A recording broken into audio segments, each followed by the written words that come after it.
Hello and welcome to this afternoon taste challenge. I have put that phone on silent because I got a bad feeling somebody's going to try to call me.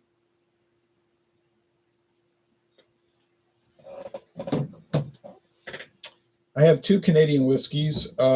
One has no age statement, one does. This is James Foxe. I bought this bottle at Elio's Wine Warehouse. They don't have it listed on their website anymore. Probably sold out of it. They got a deal on it. And I got a deal on this because they had this for $4.99.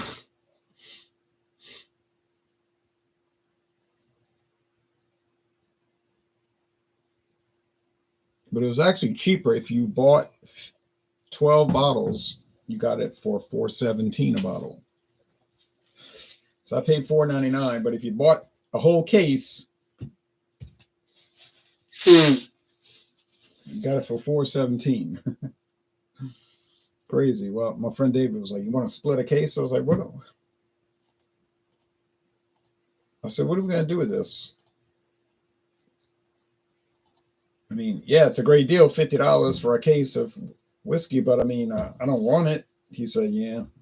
He was thinking maybe he could give it as gifts, but we passed on it. But anyway, that's James Foxe, introduced in 1975, same label since 1975, never changed. It's got this ox blood type of reddish brown and the orange gold and the regular gold. And the Foxe, James Foxe, some Canadian government official who almost certainly had no relationship to this product, but that's how these companies do, you know. They'll bring in some name from the past that's unrelated to the product. James Foxe Canadian whiskey, introduced by the Seagram's Company in 1975, and then Seagram's sold it to the Sazerac Company in 1989. So this product has had two owners, Seagram's, 1975 to 89, and the Sazerac Company since 1989. It says Canadian whiskey with natural flavors. What are the flavors? This I do not know. It's bottled in Frankfort, Kentucky, which is Buffalo Trace. It's bottled at Buffalo Trace. You're not going to see this on the tour. They'll do this after hours when the customers, you know, the tourists leave. Then there's a thing on the side, Sazerac.com. Although it says bottled by the James Foxe Company, Frankfort, Kentucky. Well, there's no such company, and there never was. It was nothing more than a brand. People wonder, like, why did Seagram's come out with this product in 1975? They already had Crown Royal, Seagram's Crown Royal. But we don't know. They just came out with it. And it doesn't look like it did much. 8 years later, Frank-Lin Distilling Products Company, Frank-Lin of California, came out with Potter's Crown Canadian whiskey, a rare blend of Canadian whiskey. Well, it is rare because I can't find this anywhere in my parish. We don't have counties where I live. We have parishes in Louisiana. Cannot find this in my parish. I can find it in Jefferson Parish at least one store, International Market. Sometimes Total Wine and More has it. Age at least 3 years. That's what it says. Age at least 36 months. Well, 36 months is 3 years. And there's a crown for King Charles, King of Canada, the Cayman Islands, the Falkland Islands, South Georgia Island, the British sovereign base areas of Cyprus and British Indian Ocean Territory, England, and other territories and realms around the world. All right, so Burley Sullivan says, cheers back to you. I almost said years back to you. Cheers back to you, Burley. Thomas Metal, 75. Eric says, cheers, Ron. How many of these economic Canadian whiskeys really taste different from one another? Well, they do taste different one from another, actually. Now, some of the companies tend to have a house style, like Sazerac, Buffalo Trace, really Montreal, Canada, Sazerac of Canada. Their products tend to have a house style, which is very nutty, like nut oil, walnuts, almonds, maybe cashews. We don't know what they're using. It says natural flavors, but there's a commonality there. Now, other ones, they have different flavors, so they are different. So I know what you're thinking. It's like these are really inexpensive, so they must taste like really common trash, common stuff. But the answer is yes and no. Yes, they are common in that value price sense. Okay, but they're not the same, exactly the same. Now you might say, but who cares? Nobody wants to drink these. Well, actually, a lot of people drink these now. Maybe it's for nefarious reasons, but or less than desirable reasons. But these are around. I mean, they're not that rare. They're sort of rare in Louisiana, but they're not that rare. I can track this down. Not that I would be looking to do that, but I could. And I could track this down. Also, not that I would be looking to do that. I really just ran across these. I was never on the search for these. I would think there's a commonality to them, but good to know that they have differences. They do have differences. Yes, there is a commonality.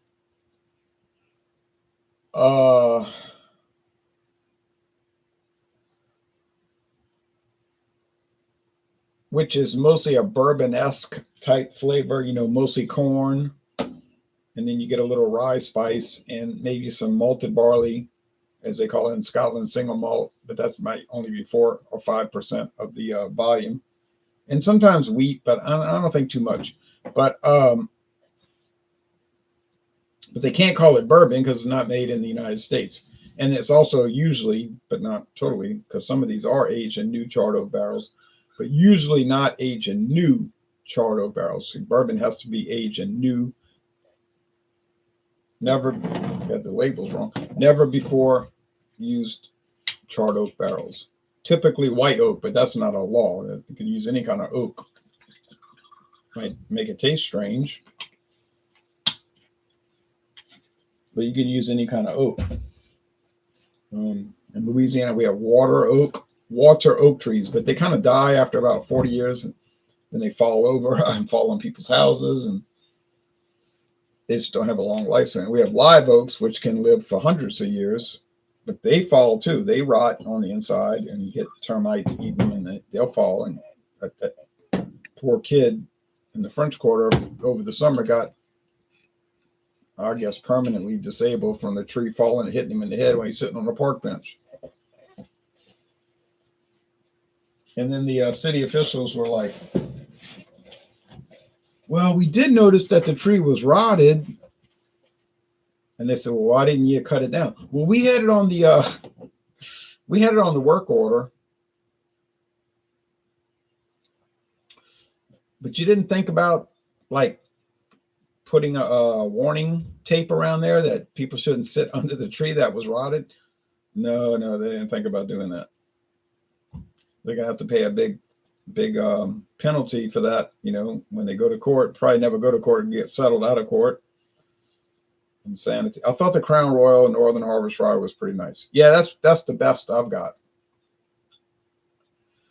If you ask me what's the best Canadian whiskey you have, and I have many, maybe too many, but the best I have is the Northern Harvest Rye. But it's 95% rye. So I don't put it in my Canadian taste challenges. I put it in the rye whiskey taste challenges because it's almost all rye. And I mean, technically it's a Canadian blended whiskey because it's like I said, 95% rye, and there's like 5% malted barley or something like that.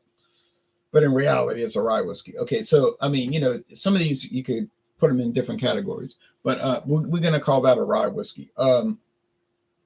The second best, a true Canadian blended whiskey, not a rye whiskey, would be the Crown Royal Black. Which, well, maybe it's Crown Royal Special Reserve. Saw that today at Walmart, $46.99. Normal price. It's going to cost you. That's hard to beat in the Canadian world. Crown Royal Black 90 proof. It's a more bourbon type Crown Royal because it's not because it's 90 proof, but because it's aged in charred oak barrels instead of the used oak. So yeah, I don't see a lot of people buying Crown Royal Black for some reason. It's not really that popular. Well, it might taste too much like bourbon, which is probably the reason they buy Canadian whiskey over bourbon. Because some people just, I don't understand that, but some people just do not like bourbon. They say, ooh, bourbon, ugh, which I don't get, but to each his own. I'd like to try the 40 stuff. Oh, lot 40. I've seen that. What about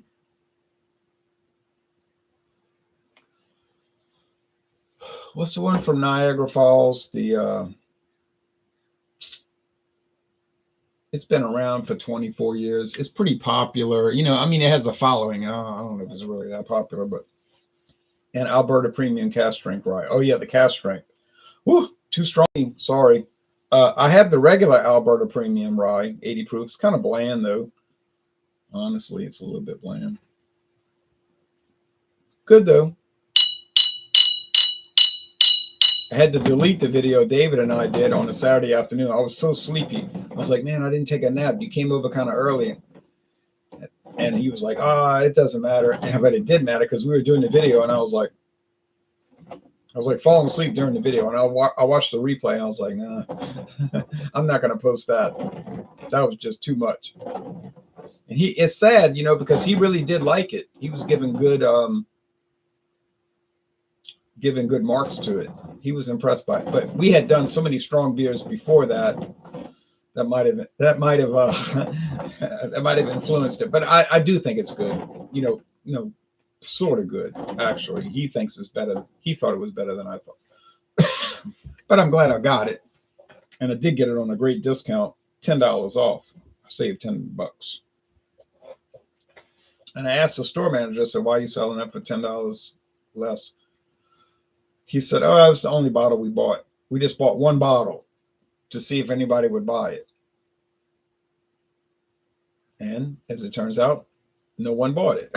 So they sold it probably for cost. So I was happy. All right, let's go into the challenge. 40 Creek is what you were thinking of near Niagara Falls. All right, 40 Creek. Thank you, Eric. Right. I have their standard, the they call it now Niagara whiskey. Yeah, it's good. They got bought out though, like as usual. It was like a big startup company, and they got strong. And then here comes Campari of Italy.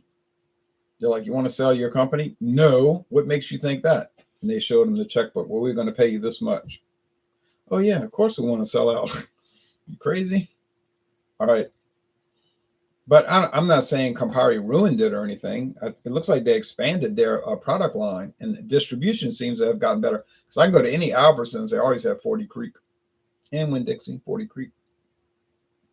Good stuff. I got a little bit left. Do some more taste challenges with it. That was more like a Canadian craft, you know, but the whole concept behind it was like Canadian old style craft whiskey. However you want to use that term, you know what I'm saying. And then or if you want to say specialty whiskey and so forth, but then they got bought out, but they're still making the good stuff. And there's all different levels you can get. I mean, you can go from $25 a bottle up to outrageous prices. You say, what about James Foxe? Do they have any upper level? No, they don't. They had this and that's it. And they got this, and that's it. These are the base model, and there is no other model. Watch next time I go shopping, I'll see this like cask strength Potter's Crown, but it smells like standard, you know, standard corn, alcohol, ethanol, if you want to call it that. That's what it is. A little rye. It smells fine. You could sell yourself short on these because you might just say, I'm too good for that. I'm not buying that. Screw that. But then you're you're not paying a lot if you do delve into it, and secondly, they're pretty good. So I mean, you're not really taking a risk. I'll give Canadian whiskeys an A rating. Yeah, you sound like my friend David. He doesn't like them. An A. They're pretty good, eh? Well, I think they are good. I like them. I don't. I mean, I'm not. I don't adore them. I'm like not like obsessed with them, but I like them. I do like them. I do like them. I'll admit that I do like them. And I used to know a guy, David, not the same David, but David, who died. I didn't even know he was that ill, but he used to always tell me at bingo, because I used to work bingo on Friday nights about once a month. I wasn't working every night, every Friday, but he would say, "Can you get me a Sprite with whiskey?" I said, "Sure," because he would do the money, like count the money and keep it straight. And I said, "Well, he said, give me a Canadian blended whiskey." He said, "That's what I like. I prefer the Canadian blends." That's what he preferred. But then, of course, he was mixing it with Sprite. But that is what he would ask. So I would bring, like, they used to oftentimes have, and still do over there, the Knights of Columbus, they'll have Canadian Mist. And probably because Canadian Mist is A, inexpensive, and B, it's kind of a neutral flavor, which kind of will fit in with most people's palate. Saw somebody buying Canadian Mist just last week. And it doesn't have any harsh pushback. Like Canadian Mist goes down easy. It's simple, which is what it's designed to be. This one has the nut oil, all right? You see, I'm sniffing it with my mouth open, like trying to taste the fumes. Like, it's got walnut, almonds, perhaps cashews, and is that the natural flavoring? Most likely, which is probably, or it could be nut oil. It could literally be oils from a nut, a walnut, a cashew, an almond, because that is a natural flavor. If you read the regulations, which I was reading just yesterday on Canada.gov website, primary source, Government of Canada. It's not some blog somebody writing about Canada. It's from Canada. And they're saying that you're allowed to use natural flavoring. End of story. That's all they say, natural flavoring. But there's a caveat. It has to have the aroma and flavor generally associated with Canadian whiskey, all right? So it can't taste like rum. It can't taste like brandy. It's got to taste like whiskey, which they all do to various quality levels, we could say. All right, taste time. Cheers.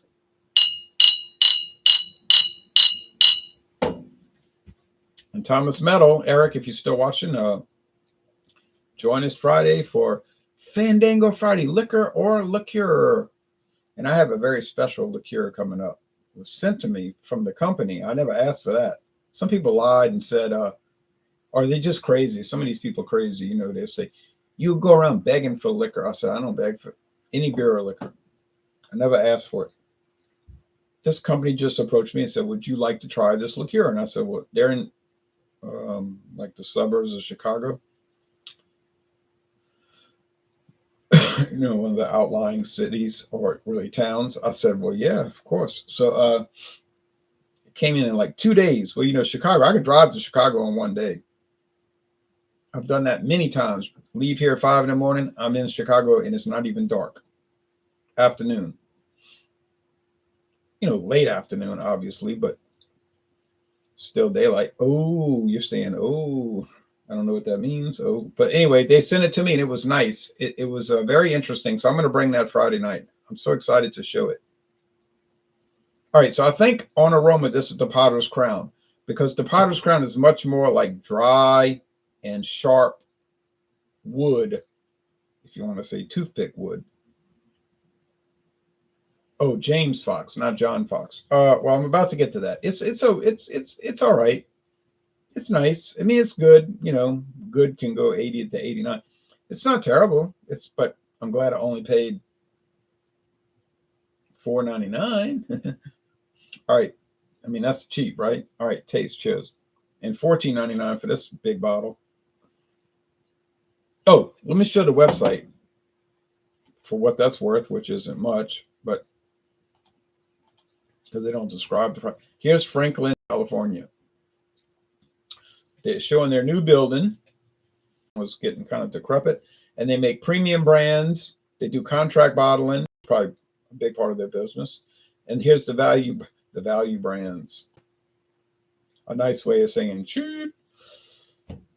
I never heard of any of these really, except for Potter's. Where that name come from? No, got nothing to do with Harry Potter. Potter's Crown, not Canadian Crown. Potter's Crown. Canadian Crown's a different whiskey. Campbell and Cooper. Let's look up Campbell and Cooper. Good grief. Oh, okay. Now Eric's talking about ho hum. Well, this is a special. This is 86.8 proof. The newest addition to Canada's. Well, how's that a value brand if it's 86.8 proof? It's a higher proof. Well, it could still be cheap. And then they're showing the Parliament in the background, the Canadian Parliament in Ottawa. Royalty, you know, King Charles III, the King of England is still the King of Canada. They're still connected, you know. But anyway, okay, I'd try it. Probably never see it, but I'd try it.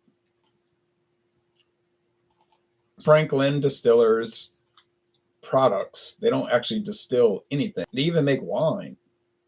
Maestri, that's the people's last name is May. It's a family.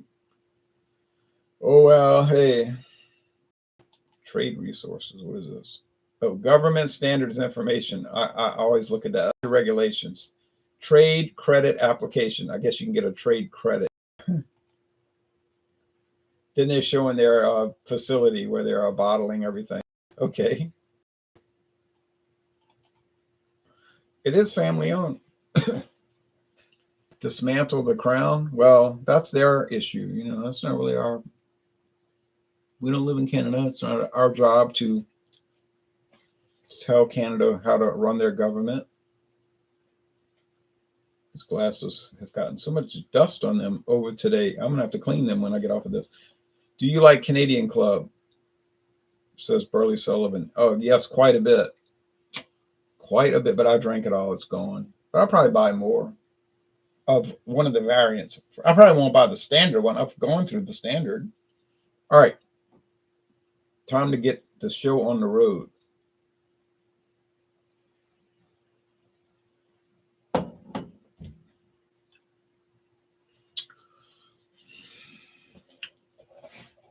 It's pretty woody.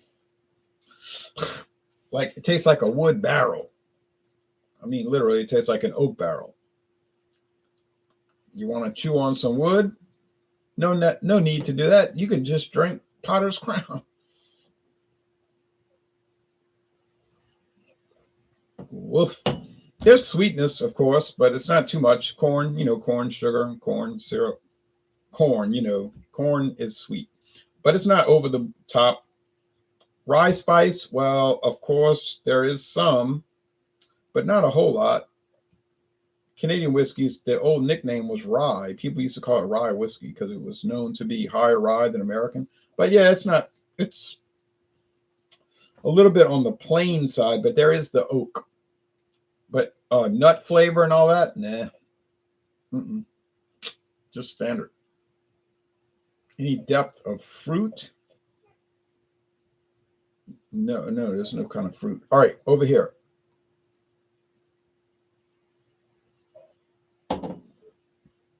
Now notice I'm saying Potter's Crown, but I haven't checked the label yet. I got a secret label underneath the glass. I could be wrong, but I don't think I'm wrong.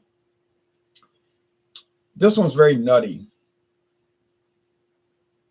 I don't know what, I'll tell you, it's like almonds or cashews or walnuts, no salt. Now, remember, nuts, if you buy in a canister, they're going to have salt. Got no salt. What about vanilla? Well, that could be there. That could be there. What about oak? No. I don't think rye. No, I don't think rye.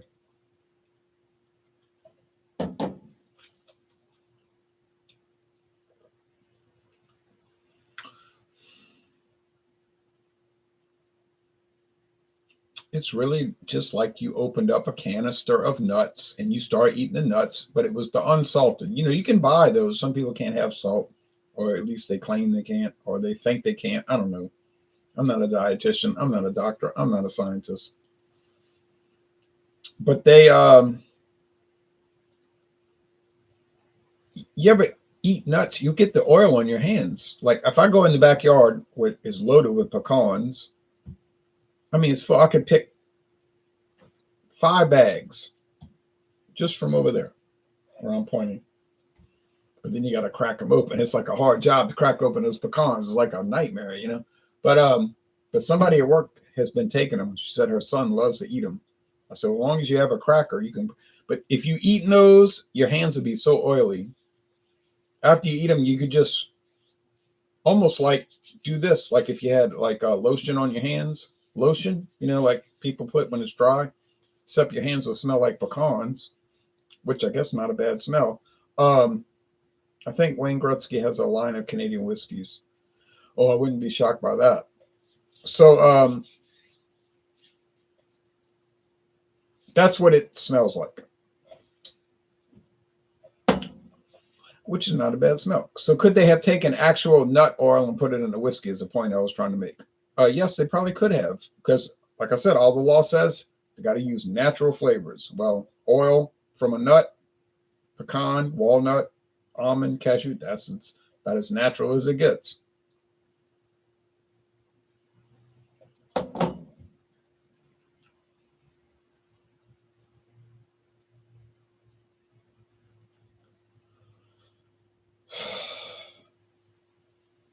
Now, which one has a better flavor? That's up to you, because some people would prefer a drier,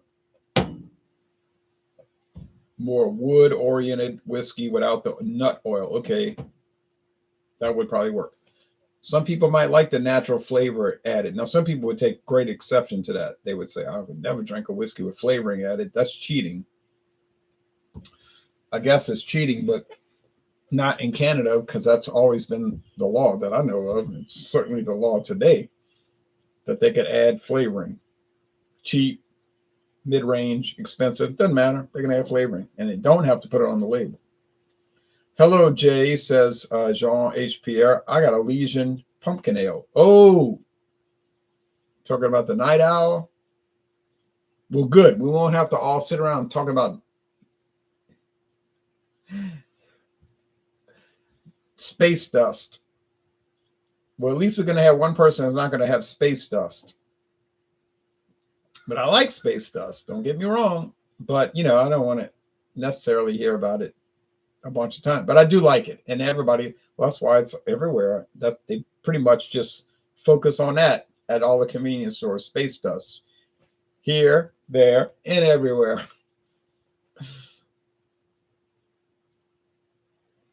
Jean-Pierre says, yes. I'm starting out with a Pabst Blue Ribbon right now, and then a Miller Genuine Draft next, says Henry in Louisville.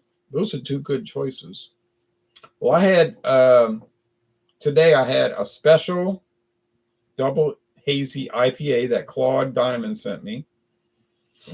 Thank you, Claude. It arrived yesterday, and it was really good. I don't usually like hazy IPAs, double or regular. But this one was better than normal. So I was very happy. Then I drank a natural ice around 1:30. Then I drank another natural ice around 3:30. And I'm probably going to drink another natural ice later, because that's one of my standby beers. It's a little strong, so you sip on those throughout the day, you might be a little loopy in your mind by the nighttime. I mean, Milwaukee's Best Light is a little better product to sip on during the day, but it's a little bland, but and it's $1 cheaper. But you get that natural ice, you start getting a little faded, as they call it. But Having lasagna tonight with Sweetwater IPA. Mmm. Y'all want to see what I cooked today on that grill outside? I'll show you if you want to see it. But boy, I can't wait to eat it. I didn't eat it. I had leftover food from the other day, which I overcooked when I reheated it. It was a little hard, but it still was good. But it was like beef jerky. But I'll show y'all what I cooked. If you want to see what I cooked this morning, boy, you would just, your mouth will be watering if I show it to you. Oh.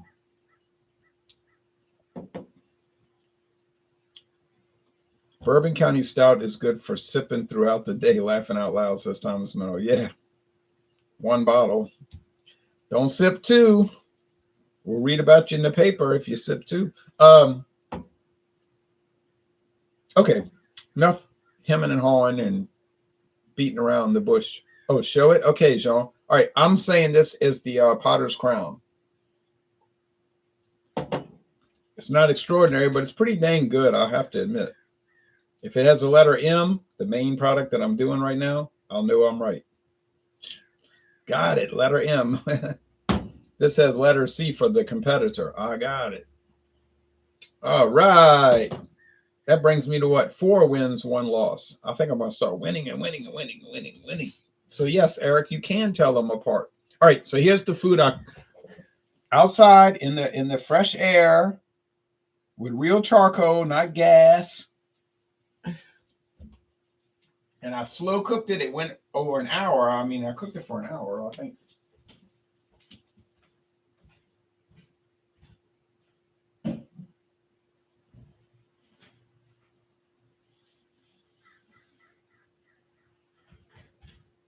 It was sort of like smoking. I covered it, and the smoke was like going through the meat. Like it was doing like this for an hour. Then, of course, I flipped it, but it was doing like that. The smoke, just like going through the meat, permeating it, whatever you call it. So I got it wrapped up so it doesn't get dried out in the fridge. It's cold now, but I will reheat it, but I won't reheat it too much. I don't want to ruin it. But here's what I did.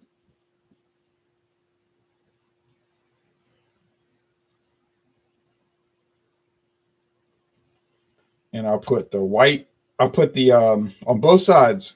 Of course, I beat it with the mallet. And then I'll put the garlic salt. And then I put black pepper. And then on each side, I put the Kraft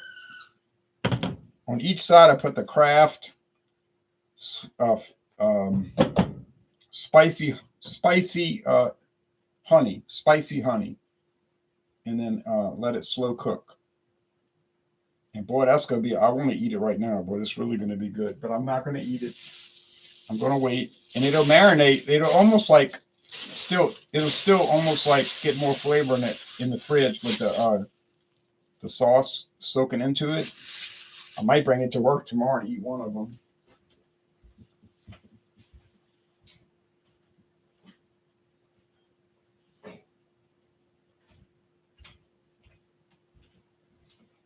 It's going to sound like a lie. Somebody gave me this Academy shirt. It's going to sound like a lie. Oh, no, it looks nice. It is going to be nice. It sounds like a lie, but I bought those 2 steaks. They're thick, too. They were $5.44 on closeout because they were short dated, like they would expire tomorrow, which meant today, because I bought them yesterday. So they had to get, either the store had to sell it or throw it in the trash. So they figured, well, let's just sell it for half price. So it's $5.44. That's $2.50. Half of 40 is 20. So that's $2.72. $2.72 a steak. Now, in this day and age, oh, they're going to be so good. And I seasoned them nice. So it's going to be just incredible. And then I had that good rice, that long grain rice that I made today with the onions and the jalapenos. And I put some of that cheese in it. I put the rice was so hot. It was steaming. And I put the big block of that specialty gourmet cheese down in the middle, that white cheese. That was a lunch to eat, to shock the world. course, I had salad and for pregame.